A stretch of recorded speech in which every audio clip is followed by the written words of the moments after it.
कुमार का नाम उनकी मातृ पितृ भक्ति के कारण जाना जाता है।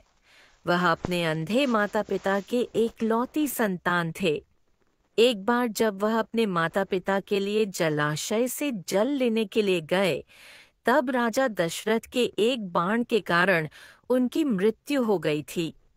जब भी बात माता पिता की सेवा करने की आती है, तो श्रवण कुमार का नाम सबसे पहले आता है। यह बात त्रेता युग की है, जब भगवान राम के जन्म से थोड़े समय पहले श्रवण कुमार नाम का एक लड़का था। श्रवण कुमार के माता पिता अंधे थे, इसलिए उन्होंने बड़ी ही मुश्किलों और कठिनाइयों से लड़ते हुए श्रवण कुमार को पाला था। इसलिए जब श्रवण कुमार लायक हो गए, तब वह अपने माता पिता की सेवा करने लगे। एक बार श्रवण कुमार के माता पिता ने इच्छा जताई कि वे तीर्थ धाम की यात्रा करना चाहते हैं। तब श्रवण बांस की दो बड़ी बड़ी टोकरियां लेकर आए और उन्हें बीच में एक मजबूत लकड़ी से बांध दिया। इस तरह वह एक तराजू की तरह बन गया, जिसमें उन्होंने एक टोकरी में अपनी माता को बिठाया था, तो दूसरी टोकरी में अपने पिता को बिठाया और लकड़ी के बीच में अपना कंधा लगाकर उठा लिया और अपने माता पिता को तीर्थ धाम की यात्रा पर लेकर चले गए। जब लोगों ने यह देखा कि एक पुत्र अपने अंधे माता पिता की किस तरह सेवा कर रहा है, तो उनका नाम मातृ पितृ भक्त श्रवण के रूप में प्रख्यात हुआ। अधिक पढ़े, श्रवण हर रोज काम करने के लिए घर से निकल जाते थे। इसके बाद वह जंगल से लकड़ियां काटने के लिए जाते और अपना चूल्हा जलाने के लिए लकड़ियां जंगल से बटोर कर लाते। उसके बाद चूल्हा जलाने के बाद वह अपने माता पिता के लिए खाना बनाते। श्रवण इतनी मेहनत करते देख उनके माता पिता हमेशा यह सोचते थे कि वह कब इस उलझन से मुक्त हो पाएंगे। श्रवण की माता घर के काम करने के लिए श्रवण को मना करती, लेकिन फिर भी श्रवण कुमार अपना कर्तव्य मानकर घर और बाहर का हर काम स्वयं करते थे। एक रोज श्रवण कुमार खाना बना रहे थे, तब उनके माता पिता ने उनसे कहा कि उन्हें प्यास लगी है। अपने माता पिता की प्यास बुझाने के लिए श्रवण कुमार नजदीकी जलाशय से जल लेने के लिए चल पड़ते हैं। जब श्रवण जलाशय से जल भर रहे थे, तब उनके बर्तन से ऐसी आवाज निकल रही थी जैसे कोई जानवर पानी पी रहा हो। ठीक उसी समय अयोध्या नगरी के राजा दशरथ शिकार के लिए जंगल में आए हुए थे। राजा दशरथ के पास शब्दभेदी बाण चलाने की कला थी, जिसमें वह केवल ध्वनि सुनकर अपने बाण को निशाने पर मार सकते थे। श्रवण कुमार पानी भर रहे थे। उनके बर्तन से निकलने वाली ध्वनि जब दशरथ ने सुनी, तो उन्होंने सोचा कि वह कोई पशु है जो कि जल पी रहा है।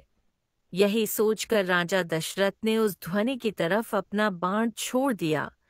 जब वह बाण श्रवण कुमार के शरीर पर लगा, तो उन्होंने जोर से चिल्लाया।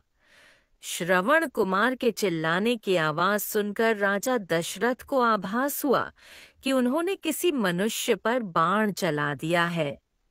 अपने घोड़े से उतरकर राजा दशरथ तुरंत उस जगह पर पहुंचते हैं जहां पर श्रवण घायल अवस्था में पड़े थे।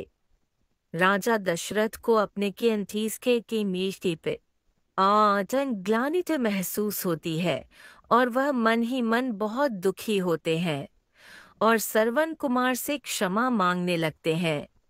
श्रवण कुमार उन्हें धीरज बंधाते हुए कहता है कि महात्मा, आप जो भी हो, मेरा केवल इतना काम कर दीजिए। मेरे माता पिता अंधे हैं तथा वह नजदीकी कुटिया में मेरी प्रतीक्षा कर रहे होंगे। आप यह जल ले जाइए और उनको पिला दीजिए। यह कहकर श्रवण अपने प्राण त्याग देते हैं। अपना मुख शर्म से नीचा करके राजा दशरथ श्रवण कुमार से वह जल का पात्र लेकर उसके माता पिता के पास पहुंचते हैं। वहां पहुंचकर जब राजा दशरथ उन्हें जल पीने के लिए कहते हैं, तब वह दोनों उनसे पूछते हैं कि उनका बेटा श्रवण कहाँ है। तब मन में दुखी होते हुए गिलानी से भरपूर राजा दशरथ उन्हें सारा वृतांत बताते हैं कि वह उनके अपराधी हैं तथा उनके भूल के कारण उनके पुत्र श्रवण कुमार की मृत्यु हो चुकी है। अपने इकलौते पुत्र की मृत्यु की खबर सुनकर दोनों माता पिता बुरी तरह से रोने लगे। रोते रोते श्रवण कुमार की माता ने अपने प्राण त्याग दिए। तब श्रवण के पिता ने राजा दशरथ से कहा, हे राजन, तुम्हारे एक भूल के कारण मेरे पूरे परिवार का विनाश हो गया। पहले मेरा पुत्र मारा गया और अब मेरी पत्नी ने भी प्राण त्याग दिए, तो अब मैं भी अपने प्राण त्यागने जा रहा हूँ।